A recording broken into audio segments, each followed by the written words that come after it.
Et Paris Exécutive Éducation, formation continue pour cadres et dirigeants, vous présente le gros mot de l'écho.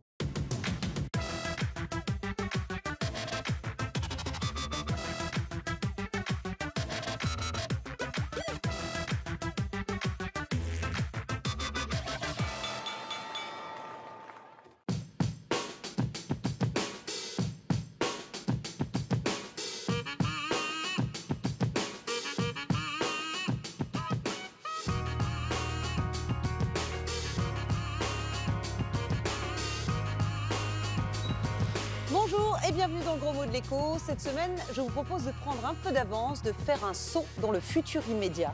Derrière moi, les vestiges de la vieille économie. Cette entreprise de plomberie a du souci à se faire. Des plateformes internet sont en train de lui piquer toute sa clientèle. L'ubérisation de l'économie change tout. Mais l'ubérisation, qu'est-ce que ça veut dire? Nous vous avons posé la question.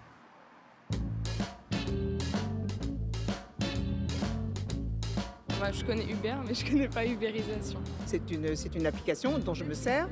Ça peut jouer pour n'importe quel service, ça peut être la nourriture, les hôtels, les voyages. On n'a plus que des prestataires face à des clients en fait. C'est un meilleur service pour un plus bas prix pour le consommateur. L'ubérisation de la société, c'est en fait la paupérisation. Je sais pas, c'est le mot qui me vient en parallèle. Il ne faut pas que l'ubérisation soit le contraire de la protection sociale. Il faut aussi trouver un équilibre.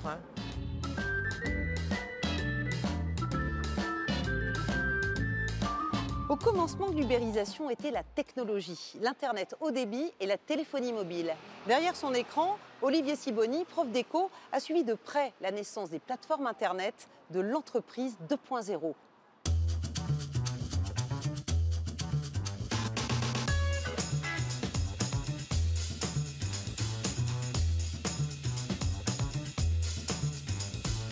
Bonjour Olivier Sibony. Bonjour. Première question, l'ubérisation, est-ce qu'on peut dire que c'est une autre façon de concevoir l'entreprise? On peut le dire parce qu'en fait, au lieu d'avoir comme dans une entreprise traditionnelle des clients auxquels vous allez apporter un service avec vos salariés, vous avez d'un côté des clients et puis vous avez de l'autre côté des prestataires. Donc par exemple, si vous êtes Uber, pour prendre l'exemple archétypal, vous avez des clients qui auraient pris un taxi ou qui auraient pris le bus, et puis vous avez des prestataires qui sont des chauffeurs qui conduisent leur voiture et vous allez les mettre en relation. Alors il y a une question quand même, c'est que par exemple ces chauffeurs dont vous parlez, beaucoup se plaignent finalement de travailler énormément, 50, 60 heures par semaine, et ramener à l'heure de travail d'avoir un salaire extrêmement faible. Absolument. Mais la différence entre une situation de salarié et la situation de ces gens, c'est que le marché permet de réguler ça. Parce qu'en fait, dans un business de plateforme, vous avez besoin d'être bon des deux côtés. Vous avez besoin d'être bon avec les clients, mais vous avez aussi besoin d'être bon avec les prestataires. Et comment est-ce qu'on fait pour les attirer? On va leur proposer de meilleurs services, on va les payer mieux. Et il faut bien sûr s'assurer qu'on ne laisse pas des positions dominantes se créer. Parce qu'une plateforme en position dominante, ça devient un patron qui exploiterait ses salariés sans aucune limite. Pour le consommateur, qu'est-ce que ça change? Le consommateur, en général, il est très content. Le fait de pouvoir avoir accès instantanément à un service qui n'était pas facile à avoir et en plus de l'avoir à un très bon prix, génère évidemment au début beaucoup de satisfaction. Et après? Après, il y a aussi un aspect subvention, entre guillemets, du service par un opérateur qui essaye de gagner des nouveaux clients. Donc Uber, encore aujourd'hui par exemple, perd énormément d'argent. Je crois qu'Uber a perdu 3 milliards de dollars l'année dernière. Donc une partie de la satisfaction des consommateurs tient aussi au fait qu'au début, on est payé pour essayer.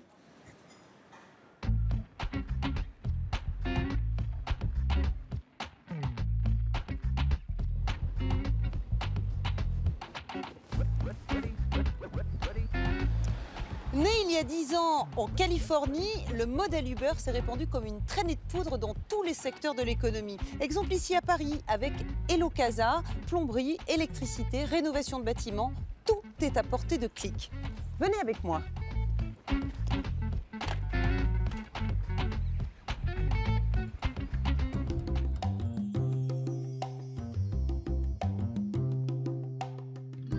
Bonjour Julien. Bonjour Myriam, bienvenue chez Hello-Casa. Merci beaucoup de m'accueillir. Donc c'est plomberie, électricité 2.0 ici. Exactement. Et aujourd'hui, on fait un peu plus d'1 millier d'interventions partout en France qui vont du bricolage jusqu'à la rénovation. Donc on refait des salles de bain, on refait des cuisines, voilà, dans tout corps de métier. Ça veut dire que vous avez donc des prestataires, ce ne sont pas vos salariés ceux qui interviennent? Non, ce ne sont pas des employés, ce sont des prestataires, ils sont indépendants, sont ce qu'on appelle donc des professionnels. Donc on ne prend pas, si vous voulez, de bricoleurs du dimanche, entre guillemets. Alors tout ça a un prix, j'imagine que vous prélevez une commission. Oui, effectivement, on achète des interventions auprès de nos professionnels et on prend une marge au passage qui est d'environ 30%. Ça veut dire que 70% de la valeur qui est créée, elle revient donc au prestataire qui de toute manière peut travailler avec Elocasa mais qui a aussi ses propres clients. Alors avant les professionnels, il y a le client. Le client, comment ça se passe? Où est-il? Ah bah alors le client, on va le voir. Hein. Je vous fais patienter un instant, je vais voir ça avec mon équipe. Et c'est donc ici que ça se passe. Vous avez donc l'équipe service client qui accueille les clients au téléphone, mais aussi sur tous les autres supports, que ce soit chat, email. Moi, je vous propose d'aller vous rendre compte sur place comment ça se passe. Bon, bah écoutez, on va aller voir ça tout de suite. Parfait, allons-y. Bonjour.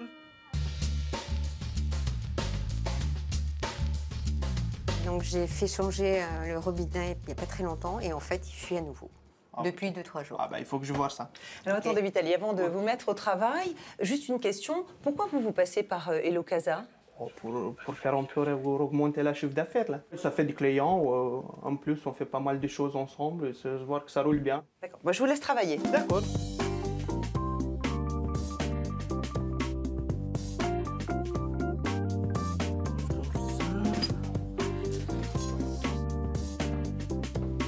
Ça y est, c'est en bonne voie?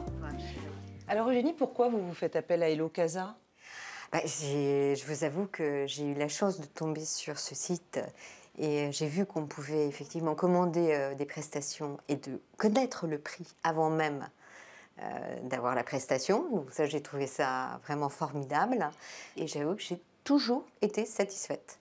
Merci beaucoup Eugénie, en tout cas de nous avoir reçus chez vous.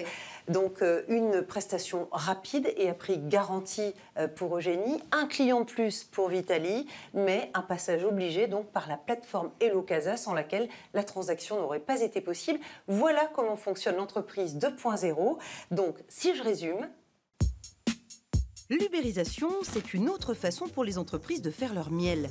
Avant, au XXe siècle, elles vendaient leur nectar aux clients en utilisant la force de leurs salariés et les ressources de leurs fournisseurs. L'ubérisation change tout. Plus besoin de posséder directement des champs de fleurs, des voitures ou des hôtels. Pas utile non plus d'employer directement ceux qui ont un savoir-faire. Désormais, il suffit de mettre en relation les consommateurs et les pourvoyeurs de miel. C'est ça, la nouvelle économie. Au cœur du dispositif, l'apiculteur pilote désormais une plateforme d'échange Internet. Ce nouvel intermédiaire prélève une commission à chaque fois qu'un client et un pourvoyeur font affaire. Résultat, presque plus de salariés, des règles sociales ou fiscales qui deviennent peu à peu inadaptées et des investissements réduits au minimum, l'entreprise ne possède presque plus rien. Autant d'éléments qui vont casser les prix et les reins de la concurrence. Les plus critiques parlent même de casse sociale. l'ubérisation, une transformation des entreprises qui va obliger toute la société à s'adapter. C'est le mot de la fin. Vos suggestions sur Twitter et Facebook. À la semaine prochaine. HEC Paris Exécutive Éducation, formation continue pour cadres et dirigeants, vous a présenté le gros mot de l'écho.